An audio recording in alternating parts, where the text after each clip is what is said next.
अस्सलाम वालेकुम। आप देख रहे हैं पाक एक्सक्लूसिव टीवी। कराची चिड़ियाघर में हथनी काफ़ी बीमार है, जिसके बारे में कहा जा रहा है कि अगले 2 से ढाई घंटे उसके लिए बड़े अहम हैं। अभी की ताज़ा तरीन फुटेज ये है जो आप देख सकते हैं। गवर्नर सिंध भी वहाँ पहुँचे। उन्होंने जो है बाहर से जो आए हुए गैर मुल्की डॉक्टर्स हैं उनसे गुफ्तगू की और हथनी की सेहत के हवाले से बातचीत की।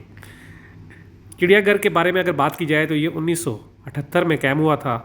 इसको गांधी गार्डन भी कहा जाता है। ये चिड़ियाघर पाकिस्तान के बड़े चिड़ियाघर में शामिल है। इसमें 833 जानवर हैं और 33 एकड़ पर यह मुश्तमिल है। इसमें बबर शेर, सफ़ेद शेर, हरन और दूसरे जानवर शामिल हैं। लेकिन सबसे अहम जो है वो हथनी है, जिसकी सेहत के हवाले से सवाल क्या कहते हैं गवर्नर, आए आपको सुनवाते हैं। जाए और ये आज पूरी टीम जो है डॉक्टर मारिया और डॉक्टर आमिर, ये अपनी पूरी टीम के साथ, जो दुनिया की बेस्ट टीम है, जो दुनिया भर के अंदर तमाम ही कंट्रीज़ के डॉक्टर्स हैं और यहाँ हमारे डॉक्टर्स और वो मिल के जर्मनी से, वियतनाम से, ऑस्ट्रेलिया से, जहाँ जहाँ से इनका पूरा एक सिस्टम है, ये लोग 2 दिन पहले वहाँ से फ़्लाई किए और कल बल्गारिया से और बाकी जगहों से यहाँ पहुँच गए हैं। प्रोसीजर स्टार्ट कर दिया है। मेरी अपील है कराची के और सारे पाकिस्तान के लोगों से कि क्योंकि ये प्रोसीजर है जिसके अंदर उसे बहुत सारी छोटी छोटी सर्जरीज से गुज़रना है, तो वो दुआ करें, क्योंकि ज़ाहिर एक जान है, अल्लाह ताला की दी हुई नेमत है और हमें बड़ी कोताहियाँ हैं कि हमने बहुत सारी चीज़ों में इनका वक्त पे ख्याल नहीं रखा, जिसकी वजह से आज ये इशू बना है।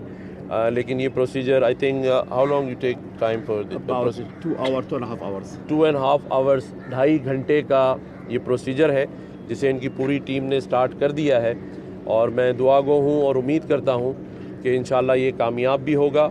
और ये नूरजहाँ जो पिछले 14 साल से यहाँ बच्चों के लिए तफरीही का वो बनी हुई है, एंटरटेन किया है इसने, तो 14 साल की एक बड़ी रफ़ाकत होती है।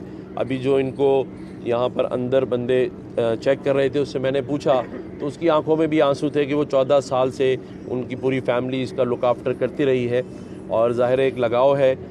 मैं रोज़ाना की बुनियाद पे पिछले 15-20 दिनों से सारी मालूमात लेता रहा हूँ और आज इसीलिए यहाँ पर आया हूँ और इंशाल्लाह हम यहाँ पर जितने भी इस ज़ू के अंदर जानवर हैं, उसमें इशू जो ख़ुराक के हवाले से आया, बाकी चीज़ों के हवाले से आया, उसको अब लुक आफ्टर कर रहे हैं, बजट भी बढ़ा रहे हैं ताकि यहाँ दोबारा किसी भी एनिमल को, चाहे वो छोटा हो या बड़ा हो, कोई इशू किसी हवाले से ना हो।